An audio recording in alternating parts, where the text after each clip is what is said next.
Hello friends, मी आहे प्रज्ञा. स्वागत आहे तुमचं माझं चॅनल प्रज्ञाच क्रिएशन अँड रेसिपीमध्ये. कसे आहात सर्वजण? मजेत ना? मी सुद्धा मजेत आहे. आज मी तुमच्यासाठी वाळलेल्या हरभऱ्याची आमटी घेऊन आलेली आहे. ही आमटी नक्की ट्राय करून पहा आणि मला कमेंट करून सांगायला विसरू नका तुम्हाला कशी वाटली. व्हिडिओ आवडल्यास व्हिडिओला लाईक करा, शेअर करा आणि चॅनलला सबस्क्राईब करा. कारण की अशाच माझ्या नवनवीन रेसिपीज मी तुमच्यासोबत शेअर करणार आहे. एकदम साध्या आणि सिंपल रेसिपीज असतात माझ्या. त्याच्यामुळे माझा चॅनल सबस्क्राईब करून ठेवा आणि अशा साध्या सिंपल रेसिपीज दररोज ट्राय करत राहा. तर आज मी कढईमध्ये 1.5 पळी तेल घेतलं होतं. त्याच्यामध्ये तेल गरम झाल्यानंतर मी त्याच्यामध्ये कढीपत्ता टाकला. 4-5 लसूण पाकळ्या ठेचून घेतल्या होत्या त्या टाकल्या. जिरं टाकलं, ते छान परतू दिल्यानंतर मग त्याच्यामध्ये मी एक बारीक चिरलेला कांदा टाकला, तो लालसर परतून दिला. मग एक टोमॅटो बारीक चिरलेला तो सुद्धा टाकला. छान परतवून घेतल्यानंतर मग मी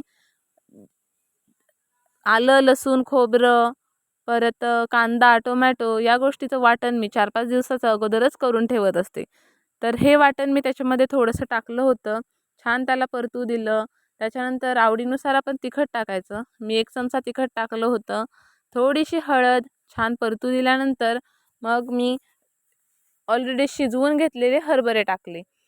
हरभरे आदल्या रात्री भिजत घालायचे आणि मग दुसऱ्या दिवशी शिजवून घ्यायचे. शिजवताना 3-4 शिट्ट्या काढायच्या.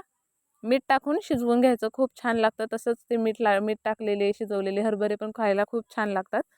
तर ते शिजवून घेतलेले हरभरे मी त्याच्यामध्ये टाकले, परतू दिलं. मग हरभऱ्याचंच पाणी, त्याचीच आमटी बनवायची, ते पाणी टाकलं. छान त्याच्यामध्ये जर आपल्यात मीठ लागत असेल तर मीठ टाकायचं. मला थोडंसं लागत होतं म्हणून मी त्यात थोडंसं मीठ टाकलं. मग त्याच्यामध्ये कोथिंबीर टाकली आणि 2 मिनटाकरता पूर्ण ते झाकण लावायचं नाही, कढईवरती ठेवायचं नाही झाकण. अर्धं ओपन ठेवायचं आणि तसं मी झाकण ठेवलं 2 मिनटाकरता.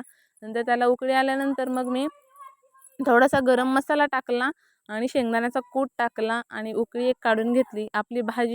आपली आमटी जी आहे ती रेडी झालेली आहे. नक्की ट्राय करून पहा आणि मला कमेंट करून सांगा. बाय.